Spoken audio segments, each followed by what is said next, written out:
Thanks for being here. Episode 25. This one's about tone, context, and how you sound online. Are you for real? There's this moment you might know.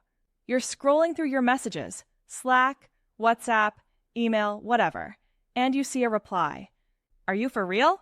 No emoji, no exclamation point, just 4 words and a question mark, and your stomach drops. You think, are they mad? Are they calling you ridiculous? Did you mess up at work? Your brain starts filling in the blanks, and none of them are kind. Later, maybe they clarify, oh my God, I meant that like, this is so wild. I can't believe it. In a good way. Same words. But now, like this, a completely different world and, of course, meaning. Welcome back to Pivot Era Podcast, a quiet corner for Gen Z professionals and reflective adults in transition. If you're in a season of change, a career pivot, or just trying to figure out who you're becoming, you're in the right place. Today, we're talking about tone and context, and that uncomfortable question we all feel underneath our notifications. Am I coming across the way I mean to? Or, are you for real? We live so much of our lives in messages now. Tiny bubbles on a screen that carry our careers, our friendships, our crushes. And oh boy, we so need to avoid those awkward moments. With crushes. And then, let's not forget with our collaborations. But here's the problem. Most of those bubbles are missing something huge. No eye contact. No nervous laugh. No soft, hey, by the way, I'm not upset, just curious. Just words. So, when someone sends, can we talk? Or, hey, quick question. Or, are you for real? Our brains don't see neutral text. They see a mirror. And whatever we're already feeling, stressed, insecure, dealing with imposter syndrome, struggling in Gen Z work culture, gets reflected back at us. Suddenly, a short message becomes, they're disappointed in me. I'm behind. I'm not good enough at this job. Have you ever watched yourself spiral like that? From a single line of text? We've all been there. We'll be there again. Yikes. So, that's why I want to pause here and ask you something gentle. When you read messages, do you usually assume people actually like you? Or that they're secretly annoyed? Do you give yourself the benefit of the doubt? Or do you walk into conversations, kinda already apologizing? So much of tone is not about what they wrote. It's about the story your nervous system is already telling. Let's flip it now. Think about the last time you sent something that got misunderstood. Maybe you sent a quick, we need to fix this, in a rush between meetings. In your head, it was just efficient. On their screen, it felt like, you messed up, I'm disappointed, fix it. Or you replied in all lowercase, no punctuation, because that's just your vibe. And someone else read it as cold or passive-aggressive. This is the wild thing about communication in our tech bubble worlds. We're all talking all of the time, and yet nobody is hearing the same sentence the same way, especially when you're early in your career, navigating a new team, or in the middle of a career pivot. Tone becomes this invisible currency. You're learning how to sound professional without sounding robotic, how to set boundaries without sounding rude, how to be honest without oversharing. And no one really teaches you that, right? You just kind of guess. Let's bring some softness into this. Here are a few quiet ideas to hold the next time you're about to hit send. 1. Check your state before you check their tone. Before you decide someone's message is cold, attacking, or dismissive, ask, what am I bringing into this moment? Am I tired, anxious, feeling behind, comparing myself to others? If I were in a calm mood, would I read this differently? Sometimes they're mad at me is just, I'm scared I'm not enough. That doesn't mean you're wrong. Sometimes people are rude, not a cool look, but it helps you respond with clarity instead of panic. When you pause to think like this.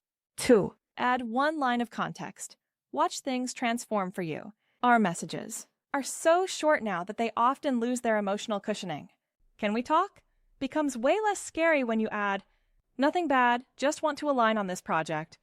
We need to fix this can become, this isn't urgent, but we need to figure this out before launch. Want to tackle it together? Even a simple, not annoyed, just curious. Can you walk me through your thinking here? Can save someone an entire night of overthinking. What if your default was to assume people are sensitive and send with care, not in a fake or seriously over-the-top way, just human? 3. Choose a medium that matches the weight. If you're giving feedback, sharing something vulnerable, or navigating a conflict, text is often the worst place to stay. You can say, "Hey, this feels important. Can we do a quick voice note or call?" Hearing someone's voice, their hesitations, their warmth, it fills in so many gaps that plain text leaves behind. In a world where AI and creativity are reshaping how we work, your human voice is still one of your most powerful tools. Even a 30-second voice note can turn "Are you for real?" from an attack into a laugh, a gasp, or "This is unbelievable" in the best way.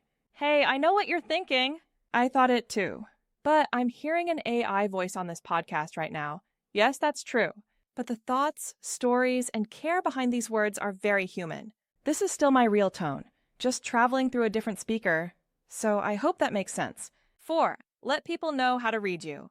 Part of communication is helped by giving people a little guidebook. You might say to a coworker or friend, "Hey, by the way, my messages are often short when I'm busy. Sorry about that, and if anything feels off, please just say." Or, "I'm learning how to speak up a bit more. So if I sound too direct sometimes, please know I'm still working through stuff and how far I should go with it all." This is you being for real, in your own way.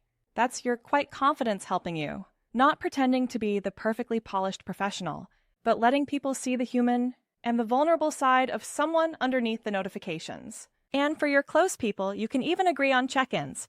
"Hey, if I sound weird, can we promise to ask each other instead of assuming?" 5. Know that repair is allowed. It's part of the process. Just remember, you won't always get tone right. Just count on that. It will hurt. You'll send something too sharp. You'll reply too late. You'll overreact to a message and then feel embarrassed. Repair is part of real communication. You can always go back and say, "Hey, I realized that message might have landed harshly. I'm sorry. Here's what I actually meant." Or, "I noticed I got defensive earlier. That wasn't fair to you. Can we rewind and try again?" Being for real doesn't mean being flawless.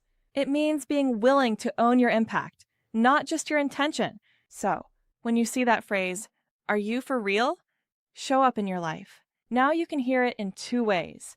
As an accusation, "Are you serious? Who do you think you are?"